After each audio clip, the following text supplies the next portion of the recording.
أعوذ بالله من الشيطان الرجيم. بسم الله الرحمن الرحيم. ياسين والقرآن الحكيم إنك لمن المرسلين على صراط مستقيم. سورہ یاسین کی ابتدا ہو رہی ہے. مکے میں یہ سورہ نازل ہوئی ہے اور اس کی 83 آیات ہیں.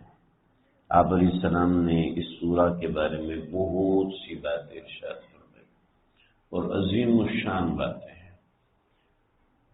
کچھ کفار مکہ نے آپ صلی اللہ علیہ وسلم کو نماز کے درمیان قتل کرنے کی سازش کی اور وہ آپ علیہ السلام مسجد حرام میں اونچی آواز میں قرآن مجید کی تلاوت فرما رہے تھے.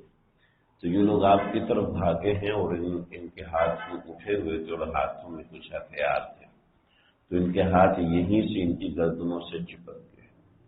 جب یہ ان کے ساتھ ہوا انہوں نے ہاتھ کھینچنے کی کوشش کی لیکن ہو نہ سکا. پھر واپس بھاگے، بہت سے سادھوؤں اور بہت سے جادوگروں کے پاس گئے، اطباء کے پاس گئے، لیکن ان کا کام نہیں ہوا. تو کسی یہودی طبیب کے پاس جب یہ پہنچے تو اس نے کہا بھائی یہ سب لوگوں کے ساتھ ایک ہی طرح کا حادثہ پیش آنا یہ کوئی عجیب سی بات ہے. یہ لگتا ہے کوئی آسمانی عذاب ہے، تم نے کوئی ایسی حرکت کرنے کی کوشش کی. چنانچہ یہ لوگ نبی اکرم صلی اللہ علیہ وسلم کے پاس آئے اور رونا شروع ہوئے کہ ہم سے غلطی ہو گئی، ہمیں معاف کر دیں. اگر آپ کی دعا سے یہ صحیح ہو جاتا ہے تو ہم اسلام قبول کریں گے.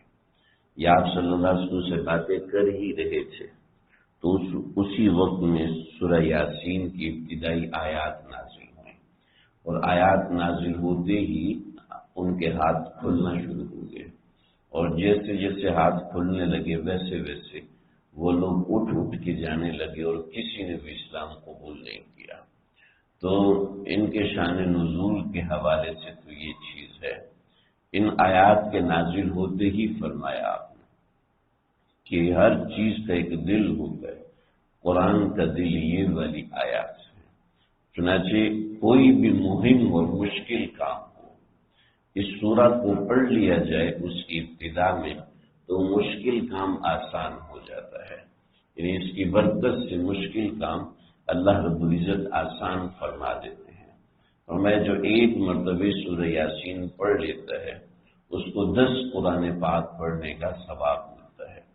چنانچہ فقہا نے لکھا ہے کہ صبح کے شروع میں اور رات کے شروع میں سورہ یاسین پڑھ لی جائے، کہ رات کے شروع میں سورہ یاسین پڑھ لی جائے تو صبح تک اللہ مشکلات کو ٹال دیتے ہیں، اور صبح فجر کے بعد سورہ یاسین پڑھ لی جائے تو اللہ تعالیٰ شام تک کی مشکلات کو ٹال دیتے ہیں. کہ کیونکہ ارشاد ہے کہ کسی بھی مشکل کام کے شروع میں سورہ یاسین پڑھ لی جائے تو وہ کام آسان ہو جاتا ہے. چنانچہ اگر گھر نیا بنایا ہے تو اس میں رہائش رکھنے سے پہلے سورہ یاسین پڑھ لی جائے.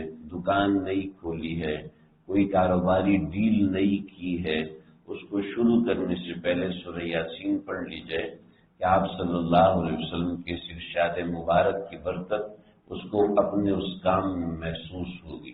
کوئی بڑی بزنس ڈیل کر رہا ہے، کوئی بڑا کام کر رہا ہے، سورہ یاسین ایک مرتبہ پہلے پڑھ لے، اللہ اس کی مشکلات کو بھی راحتوں میں تبدیل فرما دیں گے.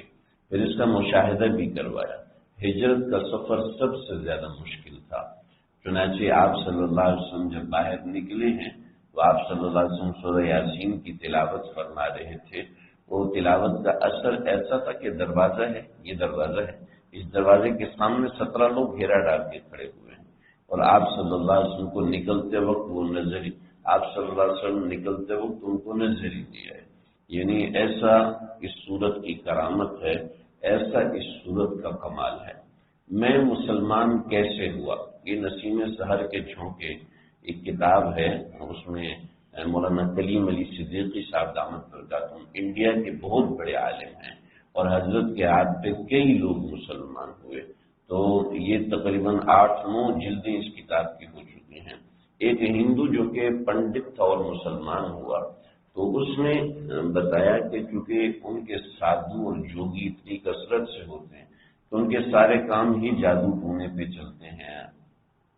تو لگے کہ میرے خلاف میرے اپنے ہی برادری کے لوگ ہوئے اور انہوں نے پہاڑ جتنے جنات میرے پیچھے لگائے. لیکن سورہ یاسین ایسی تھی کہ جب میں پڑھ لیتا تھا تو پہاڑ جتنا جن بھی میرے سامنے بالکل کمزور ہو کے ختم ہو جاتا تھا. خیر ہمارے پڑھنے میں کمزوری ہوتی ہے، لیکن 2 مرتبہ پڑھنے سے طاقت آ جاتی ہے، 3 مرتبہ پڑھنے سے اور طاقت، 4 مرتبہ پڑھنے سے اور طاقت، 5 دفعہ پڑھنے سے اور طاقت. تو اپنے کام کے حساب سے اس کو زیادہ تعداد میں پڑھ لیا جائے تو اس سے بڑے فوائد حاصل ہوتے ہیں. پیغمبر علیہ السلام مسند بزاز کی روایت ہے، آپ صلی اللہ علیہ وسلم نے فرمایا میری یہ خواہش ہے میرا ہر امتی اس سورہ کو زبانی یاد کرے. زبانی یاد میں ترجمے کی وجہ سے کہہ رہا ہوں.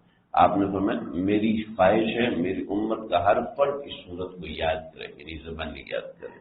تو یہ سورہ ایسی برکت والی سورت ہے، یہ سورت میں ایسے ایسے مضامین ہیں کہ اللہ رب العزت نے ان مضامین کے اندر وہ طاقت رکھی ہے، ان الفاظ کے اندر وہ طاقت رکھی ہے، ان الفاظ میں وہ جوڑ رکھا ہے کہ مشکلات آسانیوں میں تبدیل ہو جاتی ہیں.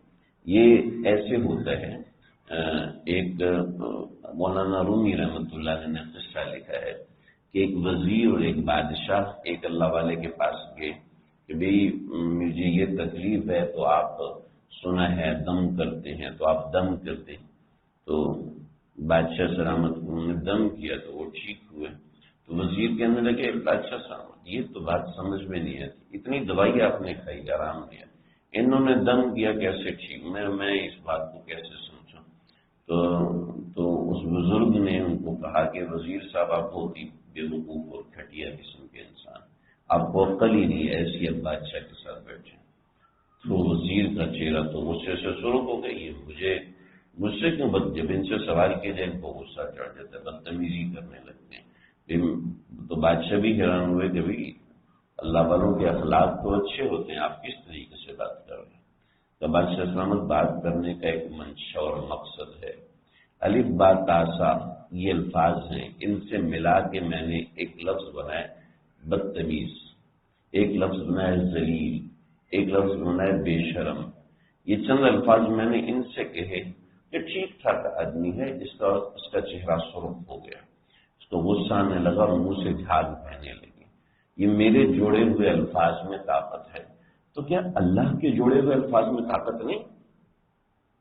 میری بات سمجھ میں آئی کہ اللہ کے جوڑے ہوئے الفاظ میں ایسی طاقت ہے کہ آپ دیکھیں نا، ایک آدمی کل میرے پاس ایک صاحب کا فون آیا جی فلاں بنتا ہے اس نے میرے پیسے دبائے ہوئے ہیں اور وہ دے دے گا لیکن دے نہیں رہا. تو میں نے ان سے کہا بھی آپ ایسا کریں کہ ان کی دکان پہ چلے جائیں. نہیں، اگر اس بندے سے سختی سے بات کی جائے نا تو وہ کہے گا میں دیتا ہی نہیں کیونکہ ہماری لکھت پڑھت نہیں ہے. اسی لیے میں چاہ رہا ہوں کہ اس سے پیار سے بات کروں. اگر میں نے سختی کی تو بس پھر میرا پیسہ ڈوب جائے گا. ہمارے الفاظ ایسے ہوتے ہیں جو ہمارے کام کو خراب کر دیتے ہیں. چنانچہ اللہ کے نبی نے فرمایا یہ ایسے الفاظ ہیں جو ہمارے کاموں کو ٹھیک کر دیتے ہیں. چنانچہ کوشش کی جائے کہ صبح کے وقت سورہ یاسین ایک مرتبہ تلاوت کر لی جائے اور کوشش کی جائے کہ رات کو سونے سے پہلے بھی ایک مرتبہ سورہ یاسین کی تلاوت کر لی جائے. کئی مساجد کے اندر معمول ہوتا ہے فجر کے بعد وہیں بیٹھے بیٹھے سورہ یاسین بانٹ دیتے ہیں، سب لوگ اس میں تلاوت کر لیتے ہیں. تو اس کے بڑے فوائد ہوتے ہیں مشکلات کو آسان کرنے کے لیے. اس کے علاوہ کوئی خاص مشکل کوئی مقدمہ ہے کچھ اس طرح کی چیز ہے تو سورہ یاسین کے اوپر بعض بزرگوں نے بہت سے اور وظیفے لکھے ہوئے ہیں. اس کے اندر 7 مبین آتی ہیں، ایک مبین پہ یہ کلمات پڑھیں، جب مبین آئے گا تو میں انشاءاللہ اس پہ ذکر کروں گا. تو سورہ یاسین قرآن کا دل ہے اور اس کو ایک مرتبہ پڑھنے سے 10 قرآن کا ثواب ہے. وہ اس کے معنی اور مفہوم سے پڑھیں گے تو اللہ رب العزت کو کیسی خوشی ہوگی. تو سورہ یاسین کے اندر اللہ نے کیا کیا چیزیں رکھی جس سے سورہ یوسف کی ایک خاص اہمیت ہے، سورہ کہف کی ایک خاص اہمیت ہے. ایسے قرآن مجید کے اندر سورہ یاسین کی اہمیت ایسی ہے جیسی پورے قرآن میں سورہ فاتحہ کی اہمیت ہے. یعنی قرآن میں اگر اہمیت کے اعتبار سے دیکھا جائے تو سب سے زیادہ اہمیت والی سورت سورہ فاتحہ ہے، اور اس کے بعد اگر کسی سورت کا نمبر آتا ہے تو وہ سورہ یاسین کا نمبر آتا ہے. پیغمبر علیہ السلام ظہر کی نماز میں پوری سورہ یاسین کبھی کبھار پڑھا کرتے تھے کہ پوری سورہ یاسین ظہر کی پہلی رکعت کے اندر پھر دوسری رکعت کے اندر متفرق صورتیں پڑھا کرتے تھے۔ تو یہ بڑی اہم صورت ہے اور کوشش ہو کہ یہ صورت یاد ہو جائے۔ چھوٹی چھوٹی آیات ہیں 83، یعنی بالکل چھوٹی چھوٹی آیات ہیں، آدمی اگر 2 3 آیتیں کر کے بھی یاد کرنے کی کوشش کرے تو ہو جاتی ہے۔ یاسین والقرآن الحکیم، یاسین کے بہت سے معنی بیان کیے۔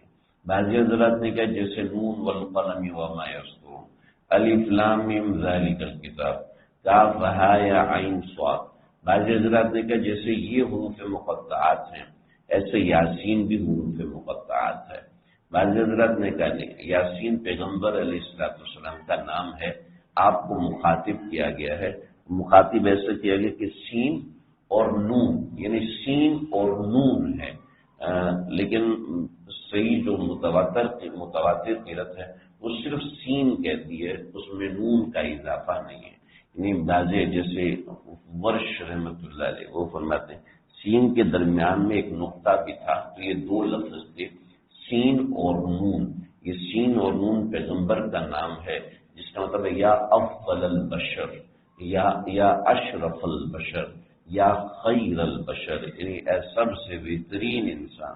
تو اس سے یہ مراد ہے، لیکن صحیح بات یہی ہے کہ حروف مقطعات میں سے بعض حضرات نے کہا یاسین اللہ کا ایک نام ہے جس کا کوئی مطلب معلوم نہیں ہے۔ بعض حضرات نے کہا نہیں، یہ حبشی زبان کا ایک لفظ ہے، اور حبشی زبان کا لفظ کسی اچھے انسان کے لقب کے لیے جب استعمال ہوتا ہے تو اس کو سین کہتے ہیں، جسے مختلف زبانوں میں جیسے پشتو میں شین ہے، شین کو مطلب خوشی دینے والا، تو ایسے سین جو ہے یہ عربی کا لفظ نہیں بلکہ یہ حبشی زبان کا لفظ ہے جس کا مطلب ہے بہترین انسان۔ تو بہرحال آخر میں مدعا یہی ہے کہ یاسین سے مراد جو ہے وہ حروف مقطعات ہیں جس کا معنی کسی کو بھی نہیں معلوم۔ جیسے دوسری صورتوں میں الف لام میم، جیسے ابن کثیر نے اس قول کو ترجیح دی ہے تو وہاں اس کا معنی معلوم نہیں ہوتا، ایسے یاسین کا معنی بھی معلوم نہیں ہے۔ والقرآن الحکیم، قسم ہے اس قرآن کی جو حکمت سے بھرا ہوا ہے۔ انک لمن المرسلین، پہلا واقعہ جو میں نے ذکر کیا کہ یہ لوگ آئے آپ علیہ السلام پہ حملہ کرنے کے لیے اور ان کے ہاتھ گردنوں سے باندھ دیے گئے۔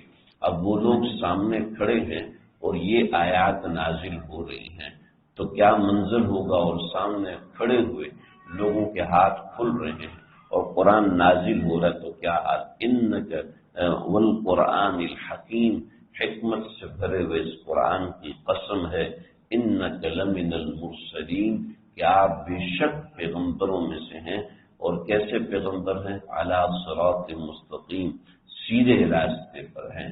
اور یہ جو قرآن آپ پہ نازل ہوئے تنزیل العزیز الرحیم، یہ قرآن رحیم رب بھی ہے اور وہ غالب بھی ہے۔ یعنی ایسا ہے حکمران کے لیے یہ ضروری ہوتا ہے کہ وہ اصولوں کا پابند ہو، اور اصولوں کے پابند آدمی کو نرمی نہیں چاہیے، سختی چاہیے ہوتی۔ عام طور پہ یہی ہوتا ہے کہ سخت آدمی اصولوں کا پابند ہوتا ہے، نرم آدمی کہیں نہ کہیں مار کھا جاتا ہے۔ لیکن اللہ کی ذات ایسی ہے کہ اس کی سختی اس کی نرمی پر حاوی نہیں ہے، اس کی نرمی اس کی سختی پر حاوی نہیں۔ کیسی ہے سمجھ نہیں آ سکتا۔ تو تنزیل العزیز الرحیم، عزیز ہے، ان کا ہاتھ گردنوں سے بند گئے، سمجھو تم حرکت بھی نہیں کر سکتے اللہ کی مرضی کے بغیر۔ الرحیم، اور وہ رحم کرنے والا، مطلب یہ کہ تمہارے ہاتھ کھلنے والے ہیں۔ اور آپ اس لیے یہ کتاب لکھ لیں لتنذر قوما ما انذر آباؤهم فهم غافلون، کہ آپ ڈرائیں ان لوگوں کو کہ جن کے آباء و اجداد کو ڈرایا نہیں گیا ہے، وهم غافلون، اور وہ غافل رہے اور یہ بھی غافل رہے۔ پھر وہ ڈرایا کس طریقے سے گیا اس کی تفصیل اگلے آیات میں چلائیں ذکر کرتے ہیں۔ اللہ سبحانہ